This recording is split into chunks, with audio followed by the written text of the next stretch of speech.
Bonjour à tous. J'ai lu il y a quelque temps maintenant un livre extrêmement intéressant de Monique Atlan et de Roger Paul Droit qui s'appelle Le sens des limites.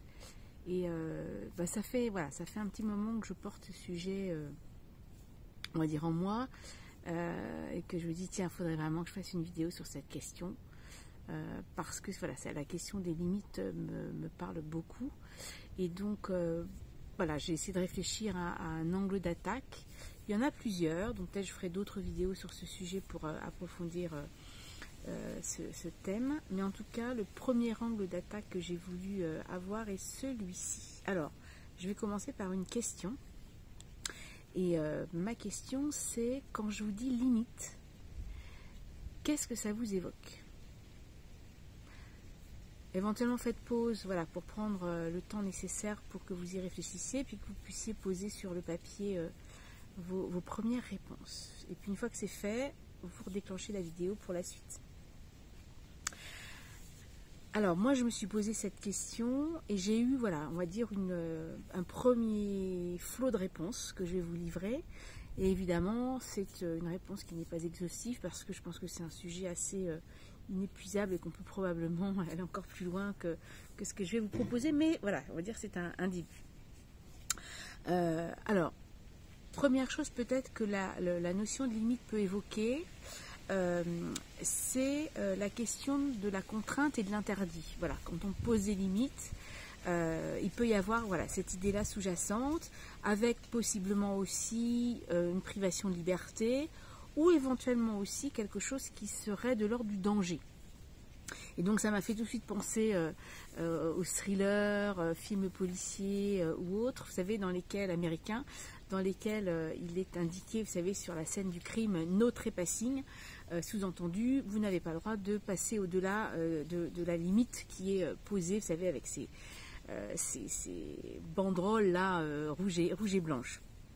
Et puis j'ai pensé aussi à ces forêts, des sentiers en tout cas forestiers, qui peuvent être à un moment donné fermés au grand public pour des questions de sécurité. Je pense notamment aux incendies qui ont ravagé notamment la France ces derniers temps.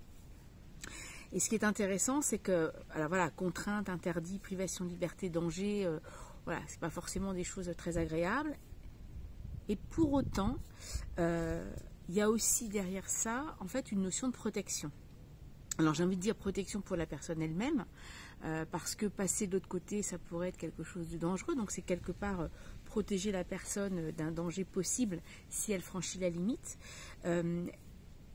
Mais aussi quelque chose de l'ordre d'une protection, voire d'une préservation de ce qui est justement au-delà de la limite, qui, si on laissait les personnes éventuellement aller au-delà, pourrait souiller ou détruire cet espace en fait, qui est au-delà de la limite. Je pense aux forêts qui pourraient être dévastées si le promeneur venait à jeter un mégot de cigarette, ou un curieux qui pourrait aller sur le lieu du crime et éventuellement effacer des preuves qui pourraient justement être importantes pour élucider par exemple le crime. Donc ça c'est première idée, contrainte, interdit, privation de liberté, mais aussi peut-être protection, préservation. Deuxième manière d'évoquer ou en tout cas d'entendre la question de la limite, c'est l'idée que finalement la limite, elle délimite deux espaces, avec possiblement dans chacun des espaces finalement des règles différentes. Et donc ça m'a fait penser au livre de Romain Gary, vous savez, qui dit, dont le titre est au-delà de cette limite, votre ticket n'est plus valable.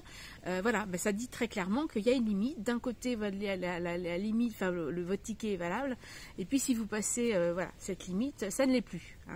Et un petit peu comme on pourrait dire aussi entre deux pays, par exemple, où il y a une frontière, la limite là devient frontière, et cette frontière délimite deux espaces différents, et différents dans le sens où on n'y parle peut-être pas les mêmes langues, où les lois, la culture, sont différents. Et puis, avec cette notion, j'ai un petit peu filé la réflexion, et dans cette idée de pays différents, il peut aussi y avoir cette notion de, d'un côté, je me sens chez moi, par exemple, et puis quand je passe la frontière, d'un seul coup, je ne suis plus chez moi, en fait. Dans mon pays, par exemple, natif, ce qui peut être le cas aussi quand on voyage. Voilà, hop, là, je me sens chez moi, puis là, d'un coup, je passe la frontière et je ne me sens plus chez moi, ou moins chez moi, en tout cas.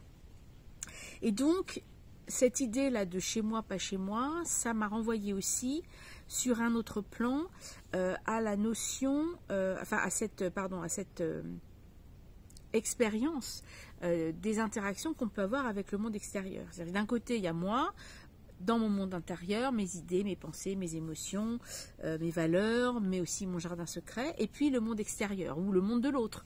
Quand on est en interaction avec quelqu'un, bon ben voilà, on ne partage pas forcément tout à fait les mêmes mondes intérieurs. Et donc, dans l'interaction, l'enjeu au fond ici, c'est eh bien de s'affirmer, de se respecter, tout en respectant l'autre, si possible, bien sûr. Et donc là, ça rejoint la notion d'assertivité, être capable de s'affirmer dans une relation à l'autre pour faire respecter son monde personnel, en tout cas ce qui est important pour nous, tout en respectant aussi le monde de l'autre. Et comme je le disais, les règles peuvent être différentes d'un côté ou de l'autre de la, entre guillemets, frontière, si je continue avec ce terme-là. Les règles peuvent être différentes dans la mesure où ce que j'accepte n'est pas forcément identique à ce que l'autre va accepter. Et mes besoins peuvent être différents des tiens, de même que mes valeurs, mes idées, mes émotions, bien sûr. Et là encore, je me suis dit, tiens, mais ça m'évoque aussi la question du consentement, au fond. Où à un moment donné, ce que tu me demandes ou ce dont tu as besoin n'est pas forcément ce que moi, j'ai envie, par exemple, ou que je peux te donner. Et donc, ça renvoie à la question de comment est formulée la demande, est-ce que je peux répondre non à la demande qui m'est formulée, si tant est que la demande soit claire, parce que parfois elle n'est pas forcément claire. Et donc, ça renvoie aussi à quelle différence il y a entre une demande, une exigence. Et donc là, je vous renvoie, si ça vous intéresse, à la vidéo que j'ai faite sur ce sujet, la vidéo numéro 85. Donc là, on était sur l'idée de la limite frontière, en fait, qui délimite deux espaces différents. Donc avec cette idée d'altérité, voilà, moi je ne suis pas l'autre, etc. Et puis, l'autre idée qui m'est venue toujours en réfléchissant de qu'est-ce que ça m'évoque, moi, la limite, c'est l'idée de l'obstacle à dépasser. Comme si la limite était au fond une butée sur laquelle je vais m'appuyer pour m'émanciper. C'est un petit peu comme si ici, dans cette idée de la limite, en fait, on va s'affranchir des codes. On sort d'une forme de conformisme, d'une pression sociale, ou d'une forme de soumission, et on va gagner éventuellement en autonomie. Et puis c'est toute l'idée évidemment de la créativité à laquelle je vais pouvoir accéder, ma créativité personnelle au fond, une fois que j'ai intégré les codes et que je peux m'en affranchir. On dit aussi parfois l'art n'a pas de limite, vous voyez. Et dans cette idée-là, il y a un petit peu ça aussi, c'est-à-dire qu'il y a des codes. Par exemple, dans les arts plastiques, il y a un certain nombre de codes, de règles, de techniques.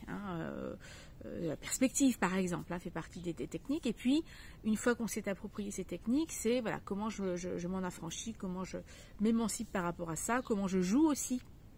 Il peut y avoir un aspect ludique, c'est-à-dire que l'émancipation ou l'obstacle à dépasser n'est pas forcément quelque chose qui se fait dans le heurt ou dans la douleur. Ça peut aussi être quelque chose de joyeux et qui peut justement amener à une forme de créativité. Et cette notion d'émancipation, d'autonomie, c'est par exemple ce qui se passe dans le développement de tout être humain aux alentours de 18 mois environ, où l'enfant va s'opposer pour la première fois de façon assez frontale en général à ses parents, lorsqu'il va justement dire non. Et en fait, ce non, à cet âge-là, signifie non, je suis différent de toi. Donc c'est une première étape, je dirais, dans l'individuation, c'est-à-dire arriver à être un être différent de l'autre, voilà, avec ses pensées propres, ses émotions propres, personnelles, j'entends. Voilà, et donc c'est ce premier moment en fait où l'enfant va commencer à se poser. Finalement, c'est un premier acte d'affirmation de soi. Et d'ailleurs, je le dis souvent dans mes formations, et ça m'a toujours enfin je reste toujours assez, comment dire, étonnée et bluffée en fait par cette découverte, en tout cas quand je l'ai moi-même découvert, qui est que le nom, d'un point de vue linguistique, hein, le nom précède le jeu, c'était le jeu JE. C'est-à-dire que c'est comme si pour pouvoir exister en tant qu'être individualisé, si je puis dire, autonome, eh bien il faut d'abord que je m'oppose quelque part. Donc voilà, je trouvais ça assez intéressant. Alors ce que je vous propose, puisqu'on a vu donc 3 aspects, c'est de revenir peut-être à ce que vous aviez noté en début de vidéo. Voilà, qu'est-ce que ça vous évoque? Est-ce que ça vous évoque un ou plusieurs des 3 aspects que j'ai développés? Est-ce que peut-être ça évoque d'autres choses encore? Et je veux bien que vous partagiez ça dans les commentaires, parce que ça voilà, nourrira ma réflexion, et avec plaisir, si vous avez d'autres propositions, je pourrais les reprendre dans une prochaine vidéo pour étoffer, je dirais, cette première évocation. Je vous proposerai peut-être aussi dans une autre vidéo un exercice très intéressant qui est dans le livre là, que j'évoquais en début de vidéo, qui peut être aussi intéressant pour voir comment ça résonne chez moi, cette question de la limite. En tout cas, voilà, merci pour votre écoute attentive. Si vous avez aimé cette vidéo, bien sûr, je vous invite à liker, à vous abonner sur ma chaîne, parce que vous trouverez plein d'autres joyaux, voilà, en termes de vidéos, pour vous apprendre des choses, vous faire découvrir la psychologie en vous amusant. Donc likez, partagez, abonnez-vous à ma chaîne, voilà, de façon à ce que je puisse me faire connaître le plus largement possible. Voilà, je vous dis bonne continuation et à très vite. Au revoir.